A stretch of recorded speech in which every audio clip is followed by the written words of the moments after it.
Social મીડિયાના માધ્યમથી એક વિડીયો મેં જોયો, જેની અંદર મોરબીના ધારાસભ્ય બેન્ડ વાજા સાથે મોરબીના રસ્તાનું ઓપનિંગ કરી રહ્યા હતા. ત્યારે મારે આ વિડીયોના માધ્યમથી કહેવું છે કે આજે આ રસ્તો જ્યારે મોરબીની મહાનગરપાલિકા દ્વારા બનાવવામાં આવ્યો, ત્યારે માત્ર ને માત્ર લોકોની વાહવાહી લેવા માટે તમે જે બેન્ડ વાજા લઈને નીકળી ગયા હતા, એ કેટલા અંશે વ્યાજબી?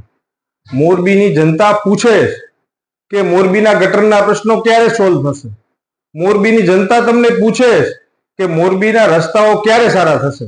તમે એમ કહો છો બધા વર્ક ઓર્ડર અપાવવા દેવામાં આવશે, 50 રસ્તા બનાવશો ને, આવું તો અમે છેલ્લા 30 વર્ષથી સાંભળીએ છીએ.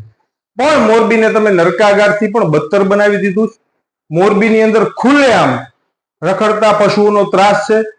આ વિડીયોના માધ્યમથી કહેવું છે કે મોરબીની નગરપાલિકામાં જે ભ્રષ્ટાચારો અને જે કૌભાંડો થયા છે, એ કૌભાંડમાં ક્યાંક ને ક્યાંક તમે પણ મોરબીની મહાનગરપાલિકાને લેખિતમાં આપેલું છે કે મોરબીની અંદર નંદીઘરની અંદર સૌથી મોટું કૌભાંડ થયું છે ને તેની તપાસ કરવી જોઈએ.